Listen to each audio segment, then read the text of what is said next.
Do you have a desire for something more in your Christian walk? Do you have a hunger for the deeper things of our God, whose name is Yahweh in Hebrew? Be encouraged, be inspired, be informed as you search out the truth. As it relates to the Christian and Hebrew history of our faith in Jesus, whose name is Yeshua in Hebrew. Dr. Larry J. Pratt and Rabbi Paul Todd will share the scriptures in our Bible that God said are forever and apply to all Christian believers. These scriptures will reveal the constitution and nature of the soon-coming kingdom of Yeshua, when he rules as our king on earth. In Matthew 25, there are 10 virgins who are called the bride of Jesus Christ, and they are righteous. But only 5 have enough oil. And what did Yeshua, Paul, and others intend for Christians to do when they said, "Follow me"? Is this a reference to the bride of Christ? Get your coffee, get comfortable, and hear a right now word of God of how Torah, or God's teaching and instruction, is to be written upon our hearts. This biblical wisdom will illuminate our Christian walk and help us to be the salt and light that is forever and has never changed. Learn the blessing prayers of Yahweh over his bride and our children and our grandchildren for greater blessing, such as protection, healing, revelation, and answers to many questions. So to keep the Passover, we have to go by someone's calendar. So now I want to get into the calendar just a little, because there's been a little confusion about this, and I want to try to clear it up the best that I can.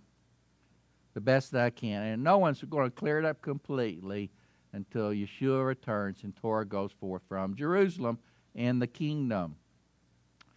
But this one is pretty obvious. This one is so obvious. When are we going to blow the shofar to usher in the new year of this coming biblical year? When are we going to blow the shofar? It's on the bulletin board back there. It's tomorrow night at 7 o'clock. Okay, so that means we're still in the old month right now, right? If you haven't seen the sliver yet, they say, you got to see that sliver out there to usher in the new year. Then the next day begins the new month, right? Nisan 1. Y'all got that? You got to see that sliver. Then the next day is Nisan 1. Well, conjunction, see, Rabbi taught on it here a few weeks ago, is the moon travels 29.5 days. So it's never exact. So conjunction is where you don't see any moon at all. But the second after they make that alignment with the earth and the moon, the second it becomes a new moon. The second after conjunction. Okay, this is so obvious. Hillel says Nisan 1 is today. Did you know that? Hillel says Nisan 1 is today. So then you'd have to count 14 days from today for the Passover sacrifice. Kill the Passover lamb. Eat it on the night of the 15th. Well, conjunction occurred at 8:11 this morning in White County. 3:11, because they're ahead of us in time, in Israel. So this morning at 8 o'clock our time, Israel, 1 second after that conjunction, they could declare the new moon. But they had to see it that evening at sunset. By the way, there's no way they could see it because it hasn't been new long enough. It takes 15 hours for the naked eye to see that first sliver. So they're saying Nisan 1 is today. How can that be? They're saying Nisan 1 is on the same day as the conjunction. They're 2 days off. Hillel calendar is 2 days off. This is a perfect example. So, see, the way I look at this, last fall, we decided on a calendar. The year before, we went by Hebraic Roots calendar. It's a great calendar. But we found Line and Land was a little more accurate. They went by the Naval Observatory sightings better. And but the problem is with the Sanhedrin. I'm just telling you, that's where the problem is. And they know it. They know it. Sanhedrin knows it. that they're off 2 days, and they're going to fix their calendar. But until they do, they're causing a lot of confusion amongst Jewish people. They could care less about the Messianics, but the Messianics are confused too, because so many of them are going by Hillel calendar, you see.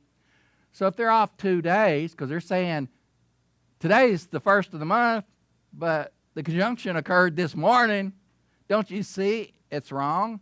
They got to fix it. And so I'm calling the Sanhedrin out. If anybody's listening,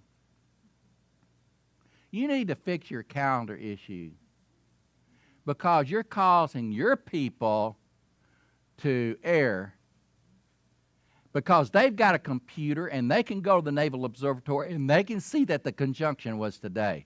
So you're causing your people to err, and you should fix it. And I asked Rabbi if I could do this no later. I asked Rabbi if I could call him out today, and he said I could. So I got Rabbi's approval, but we'll get to that later. Plus, when they fix it, no postponement rules. Okay, we'll add that in there. So, there's no fellowship. Listen, everybody. There's no fellowship that has all the Torah, all the information. If you think there is, you are dreaming.